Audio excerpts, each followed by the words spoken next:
will I be here until Monday? Actually, sa meeting namin kagabi, there is a we were initially doing a planning session last night to stay here until after the New Year's.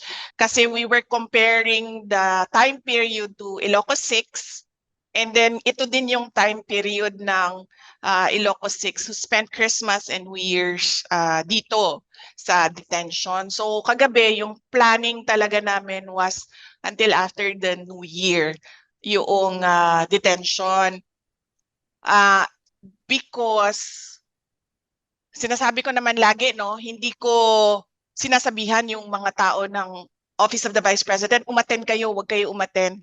Because after all, sila yung uupo doon, sila yung mapapahiya. And it will be their own mental struggle yung mangyayari doon habang nakaupo sila. So hindi ko sila sinasabihan kung ano yung dapat nilang gawin. Ang sinasabi ko lang lagi, let us know what your decision is so that we can help you.